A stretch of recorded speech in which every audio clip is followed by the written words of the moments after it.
સુંદરકાંડ હંમેશા મનની શાંતિ માટે અને શાંતિ માટે જ હોય છે। પહેલગામની અંદર જે રીતે પરિવારના લોકો ફરવા ગયા કાશ્મીર અને પહેલગામ ગયા ત્યારે આતંકવાદી હુમલાની અંદર 27 નાગરિકોએ પોતાના પ્રાણ ગુમાવ્યા હોય ત્યારે આ વડોદરા શહેરની અંદર તમામ મીડિયા ગ્રુપ ભેગા થઈ અને પરિવારને શાંતિ મળે, એની આત્માને શાંતિ મળે અને એમના પરિવાર આ દુઃખમાંથી બહાર આવે તેના માટે સુંદરકાંડ રાખ્યું છે। આ તમામ મીડિયાકર્મીઓને ઇવન તો એમના માલિક બધા ભેગા થઈને જે કર્યું છે એમને બધાને મારા ખૂબ ખૂબ અભિનંદન એટલા માટે છે કે આવા કાર્યો કરવાથી સમાજને એક પ્રેરણા મળે। આપ લોકો ભેગા મળી અને સરકાર પાસે પ્રશ્ન રાખો કે આટલા દિવસ થયા,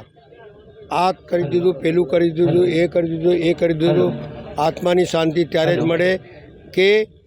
એના ઉપર એવા એક્શન થવા જોઈએ જેથી પરિવારને એવું મનમાં દ્રઢ નિશ્ચય થાય કે અમારી સરકાર અમારી પડકે છે અને એ જાતનું કાર્ય કરશે તો જ લોકોને શાંતિ થશે। પણ આ લોકોની આત્માની મૃત પરિવારોને જે મૃત થયા છે એમની આત્માની શાંતિ માટે મીડિયાકર્મીઓ જે પહેલગામ માટે પહેલ કરી છે એના માટે મારા ખૂબ ખૂબ અભિનંદન છે।